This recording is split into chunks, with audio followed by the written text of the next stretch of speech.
मेरे प्यारे दोस्तों, काफ़ी समय पहले की बात है। प्रतापगढ़ नाम का एक राज्य था। वहाँ का राजा बहुत अच्छा था, मगर राजा को एक सुख नहीं था, वह यह कि उसके कोई भी संतान नहीं थी। अब वह राज्य के अंदर किसी योग्य बच्चे को गोद ले ले ताकि वह उसका उत्तराधिकारी बन सके और आगे की बागडोर को सुचारू रूप से चला सके। और इसको देखते हुए राजा ने राज्य में घोषणा करवा दी कि सभी बच्चे राजमहल में एकत्रित हो जाए। ऐसा ही हुआ।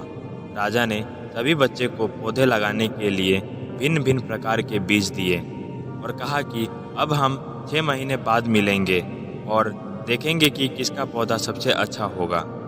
महीने बीत जाने के बाद भी एक बच्चा ऐसा था जिसके गमले में वह बीज अभी तक नहीं फूटा था, लेकिन वह रोज उसकी देखभाल करता था और रोज पौधे को पानी देता था। देखते ही देखते 3 महीने बीत गए। बच्चा परेशान हो गया।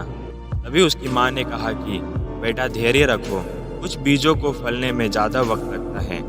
और वह पौधे को सींचता रहा। 6 महीने हो गए। राजा के पास जाने का समय आ चुका था, लेकिन वह डरा हुआ था कि सभी बच्चे के गमले में तो पौधे होंगे और उसका गमला खाली होगा। लेकिन वह बच्चा ईमानदार था और सारे बच्चे राजमहल में आ चुके थे। कुछ बच्चे जोश से भरे हुए थे क्योंकि उनके अंदर राजा का उत्तराधिकारी बनने की प्रबल लालसा थी। अब राजा ने आदेश दिया, सभी बच्चे अपने अपने गमले दिखाने लगे, मगर एक बच्चा सहमा हुआ था क्योंकि उसका गमला खाली था। तभी राजा की नज़र उस गमले पर गई। उसने पूछा, तुम्हारा गमला तो खाली है।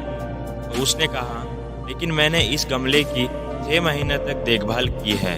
राजा उसकी ईमानदारी से खुश था कि उसका गमला खाली है, फिर भी वह हिम्मत करके यहाँ आ तो गया।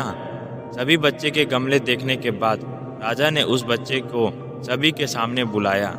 बच्चा सहम गया और राजा ने वह गमला सभी को दिखाया। सभी बच्चे जोर से हंसने लगे।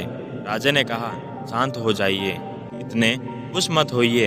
आप सभी के पास जो पौधे हैं वो सब बंजर है। आप चाहे कितनी भी मेहनत कर ले, उनसे कुछ नहीं निकलेगा। लेकिन असली बीज यही था। राजा उसकी ईमानदारी से बेहद खुश हुआ और उस बच्चे को राज्य का उत्तराधिकारी बना दिया गया। आप जीवन में देखते हैं दोस्तों, अपने अंदर ईमानदारी का होना बहुत ज़रूरी है।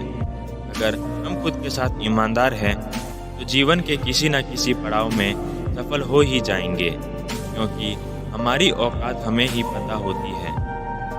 हम खुद को पागल बनाकर खुद का ही नुकसान करते हैं। अपने सुझाव और सवाल मुझे कमेंट्स करके बताइए, जिससे कि इस चैनल को आपके लिए और बेहतर कर सकूं।